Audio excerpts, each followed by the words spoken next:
तो प्यारे बेटा सभी को जय हिंद। आज हम लोग करेंगे जो 10वीं कक्षा की जो सामाजिक विज्ञान की पुस्तक है उसका जो लोकतांत्रिक राजनीति वाला भाग है, ठीक है ना। उस बुक का जो पहला लेसन है आपका सत्ता की साझेदारी, पावर शेयरिंग, है ना। जो सत्ता की साझेदारी है, पावर शेयरिंग है, उसके बारे में पढ़ेंगे। इसमें हम कुछ जो महत्वपूर्ण प्रश्न है, महत्वपूर्ण इंपॉर्टेंट क्वेश्चन जो कहीं ना कहीं आपके जो आने वाले एग्जाम हैं उनके बड़े महत्वपूर्ण रहने वाले हैं, केवल हम उन्हीं प्रश्नों को इसके अंतर्गत पढ़ेंगे। तो पहला प्रश्न क्या है हमारा, आधुनिक लोकतांत्रिक व्यवस्था में सत्ता की साझेदारी के अलग अलग तरीके क्या हैं। जो आधुनिक लोकतंत्र होता है उसमें सत्ता की जो साझेदारी उसके अलग अलग तरीके क्या हैं, और हमें इसे पता है कि उदाहरण भी देना है, उसके बारे में बात करेंगे।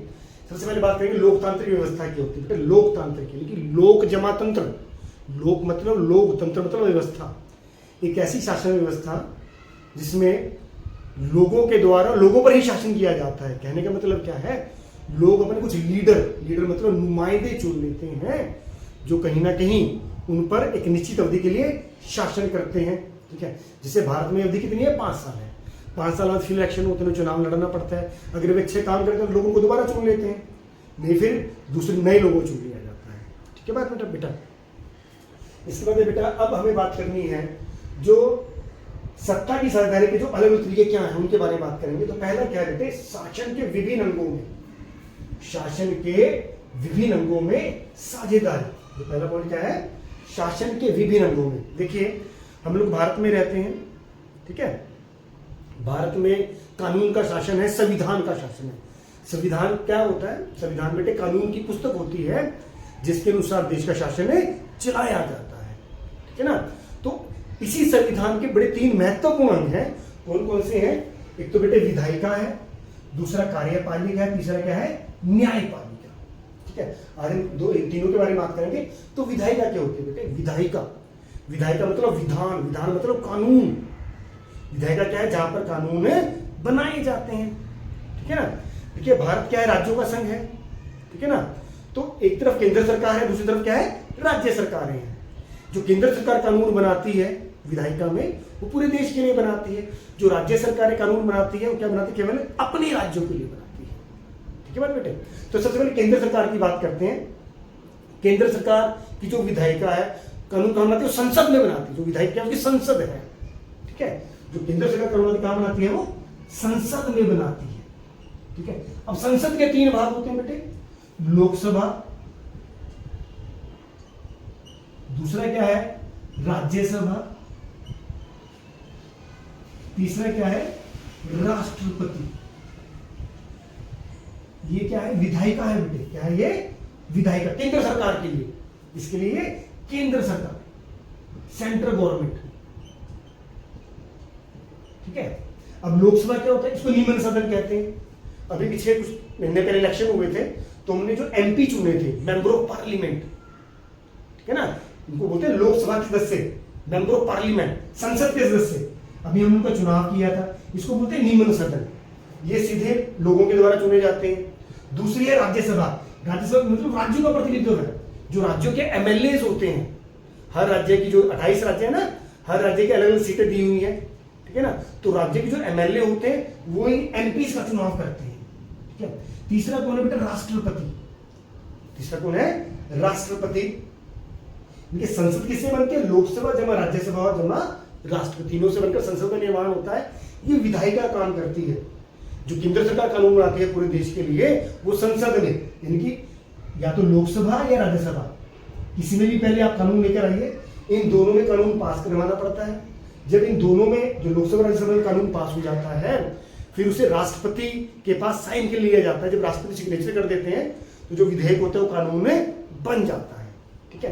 तो जो केंद्र सरकार कानून बनाती है वो विधायिका कौन सी, उसकी संसद है।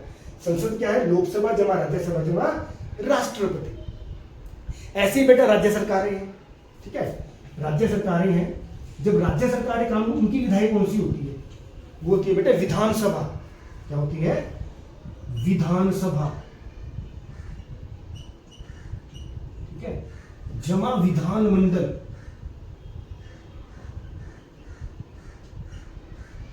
विधानमंडल। अब ज्यादातर राज्यों में क्या है, विधानसभा है। जैसे केंद्र में लोकसभा थी ना, ऐसी राज्यों में क्या है, विधानसभा है। जैसे वहां राज्यसभा थी, यहाँ पर क्या है, विधानमंडल है। पर सभी राज्यों में विधानमंडल नहीं है, केवल कुछ ही राज्य ऐसे हैं जिनमें क्या है, विधानमंडल है, वरना लगभग सभी राज्यों में क्या है, विधानसभाएं होती है। ठीक है ना, यहाँ पर हम लोग एमएलए का चुनाव करते हैं। तो विधानसभा क्या है, ये राज्यों की विधायिका है। ठीक है ना, यहाँ पर जो कानून बनाए जाते हैं, लोग हरियाणा में रहते हैं, जो हरियाणा की विधानसभा है आपकी चंडीगढ़ में, 90 एमएलए हम लोग चुनते हैं। अब जो भी ये कानून बनाते हैं, ठीक है, वो विधेयक जो कानून बनाते हैं कहां पर, विधानसभा में, इसको क्या बोलते हैं हम लोग, विधायिका कहते हैं। किसकी विधायिका, राज्यों की विधायिका। ठीक है, तो विधायक का काम क्या है, कानून बनाना है। विधायिका का काम क्या है, कानून बनाना है। अब जो विधायिका कानून बनाती है, जो विधायिका कानून बनाती है, उन कानूनों को लागू करने की जिम्मेवारी किसकी होती है, कार्यपालिका की होती है। ठीक है ना, जो कानून जो विधायिका बनाती है, चाहे केंद्र सरकार बनाए चाहे राज्य सरकार बनाए, तो उनको लागू करने की जिम्मेदारी किसकी होती है, कार्यपालिका की होती है। कार्यपालिका की होती है। ठीक है, सबसे टॉप पे सेक्रेटरी बैठते हैं। ठीक है ना, सेक्रेटरी नीचे कमिश्नर होते हैं, डीसी होता है, एसडीएम होता है, बीडीओ होता है, तहसीलदार होता है, डिस्ट्रिक्ट एजुकेशन ऑफिसर है। ये सभी कौन है, सभी बेटे कार्यपालिका का भाग है। जो भी विधायिका ने कानून बनाए हैं, उनको लागू कौन करेगी, कार्यपालिका करेगी। ठीक है, जैसे जिले में डीसी है, डीसी के नीचे आपके एसडीएम होते हैं, सब डिविजनल मजिस्ट्रेट होते हैं, तहसीलदार होते हैं, बीडीओ ब्लॉक डिविजनल जो क्या होता है, बीडीओ ब्लॉक जो बीडीओ होते हैं ये, ठीक है ना, ब्लॉक डेवलपमेंट ऑफिसर होते हैं ये जो कानून बनते को लागू जमीनी स्तर पर ये कार्यपालिका करती है। ठीक है, इनके माध्यम से डीसी, एसडीएम, बीडीओ, तहसीलदार। ठीक है, ऐसे एजुकेशन में हम लोग डिस्ट्रिक्ट एजुकेशन ऑफिसर हो गया, वहाँ पे वो एजुकेशन के लिए देखते हैं, वहाँ पे आगे बीओ, आगे स्कूल में प्रिंसिपल, टीचर्स, ये सभी किसका भाग है, कार्यपालिका का भाग। ठीक है, तीसरी क्या होती है मेरे बेटा, न्यायपालिका। न्यायपालिका का काम क्या होता है, जो भी कानून विधायिका ने बनाती है, जो भी कानून विधायिका बनाती है, कार्यपालिका लागू करवाती है। अगर कोई उन कानूनों का उल्लंघन करता है, ठीक है, अगर कोई उनको कानूनों का उल्लंघन करता है, तो उसको बचाने की जिम्मेवारी किसकी होती है, न्यायपालिका की होती है। न्यायपालिका स्पष्ट करती है कि कानूनों का उल्लंघन हुआ है या नहीं हुआ है। ठीक है, तो न्यायपालिका की हेल्प के लिए कौन लगाया था, पुलिस लगी होती है। ठीक है, पुलिस क्या करती है, जो भी दोषी होती है जांच करती है, दोषी को पकड़कर जो जज के सामने लेकर आती है, और जो जज निर्णय लेता है कि दोषी है या नहीं है। ठीक है, तो संविधान के जो तीनों अंग है, विधायिका, न्यायपालिका और कार्यपालिका, तीनों की शक्तियों को बंटवारा संविधान में अलग अलग से किया हुआ है। ठीक है बेटे, उम्मीद है बेटा आपको समझ में आया होगा ये। अब दूसरा क्या है, सरकार के स्तरों पर साझेदारी। अब सरकार के स्तरों पर साझेदारी कैसी होती है, देखिए, जो विभिन्न सरकारें होती हैं उनके कई लेवल्स, जैसे केंद्र सरकार है, अब मैं लेवल्स की बात कर रहा हूं, स्तरों की बात कर रहा हूं। केंद्र सरकार है, केंद्र सरकार के नीचे राज्य सरकारें हैं। ठीक है ना, राज्य सरकार के अंदर स्थानीय गवर्नमेंट्स होती है। देखिए, भारत क्या है, राज्यों का संघ है। भारत क्या है, राज्यों का संघ है। India is A union of state. केंद्र में केंद्र सरकार है, ठीक है, राज्यों में राज्य सरकारें हैं, और नीचे लोकल गवर्नमेंट्स है, जैसे शहरों में एमसी होते हैं, ठीक है ना, गांव में हम लोग सरपंच का चुनाव करते हैं, तो ये लोकल गवर्नमेंट्स में आते हैं। तो इन तीनों की शक्तियां भी संविधान में अलग अलग से दे रखी हैं।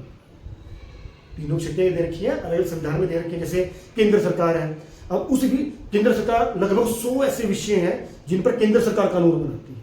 100 ऐसे विषय हैं जिन पर कानून बनाता है, केंद्र सरकार बनाती है। जैसे आपका ये पोस्ट ऑफिस हो गए, आपके बैंक्स हो गए, आपकी मुद्रा होगी, विदेशी मामले हो गए, रक्षा हो गया, मतलब रक्षा क्या, विदेशियों से जो रक्षा की बात हो रही, इसकी बात हो रही है।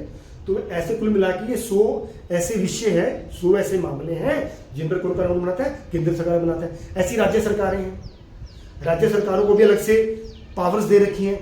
66, अगर मैं भारत की बात करूं, 66 ऐसे विषय हैं, 66 ऐसे, ठीक है बेटा। ऐसे एक कंक्रीट समवर्ती सूची है जिसमें केंद्र सरकार भी कानून बनाती है और राज्य सरकारें भी कानून बनाती हैं। ऐसे लगभग 52 विषय ऐसे हैं, ठीक है ना। तो ऐसे ही हमारी जो ये सरपंचेज हैं, पंचायतें होती हैं, आपके ये गांव में एमसीज होते हैं, ठीक है, इनको भी जो लोकल गवर्नमेंट्स है, स्थानीय सरकारें हैं, इनको भी कुछ ऐसे विषय दे रखे हैं जिन पर ये भी अपने क्षेत्रों के लिए कानून बना सकते हैं। ठीक है बात बेटा। ये शासन के विभिन्न स्तरों में, जो शासन मैंने विभिन्न स्तरों की बात की है ना, सरकार के स्तरों पर साझेदारी केंद्र सरकार, राज्य सरकार और स्थानीय गवर्नमेंट, इनको अलग अलग विषय दे रखे हैं जिस पर ये कानून में बना सकते हैं। तीसरा क्या है बेटे, तीसरा पॉइंट बड़ा अहम है ये भी, विभिन्न सामाजिक, धार्मिक और भाषाई समूह के बीच में साझेदारी। आजकल देखने में क्या आता है, जो आधुनिक लोकतांत्रिक सरकारें हैं, हम देखते हैं किसी भी देश में विभिन्न जातियों के, धर्मों के, भाषाई समूह के लोग रहते हैं। अगर हम भारत की ही बात कर लीजिए, देखिए हिंदू, मुस्लिम, सिख, ईसाई, कितने धर्म है यहाँ पर, विभिन्न भाषाएं हैं, कुछ लोग हिंदी बोलते हैं, कुछ लोग गुजराती, मराठी, तमिल, तेलुगु, है ना, ये भाषाई समूह जाते हैं।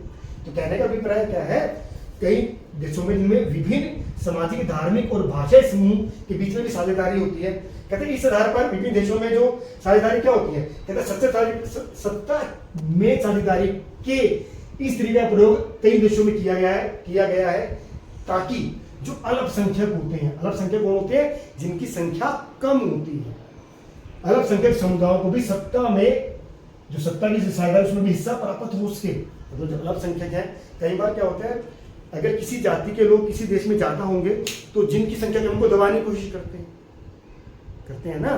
पर जो आधुनिक लोकतंत्र है उनमें क्या है, जो अल्पसंख्यक समुदाय हैं उनको भी सत्ता में भागीदारी दी गई है ताकि वो अपने आप को दबा कुचला ना समझे, ठीक है ना। ऐसे ही बेल्जियम का एग्जाम्पल दे रहे हैं, जो बेल्जियम में सामुदायिक सरकार की स्थापना की गई है ताकि जो बहुसंख्यक, जो जिनकी संख्या ज्यादा है और अल्पसंख्यक समुदायों में जो सत्ता का जो बंटवारा किया गया है वो समान रूप से किया गया है। जैसे हम लोग देखते हैं कि जो बेल्जियम है, बेल्जियम में लगभग 59% फ्लेमिश लोग हैं।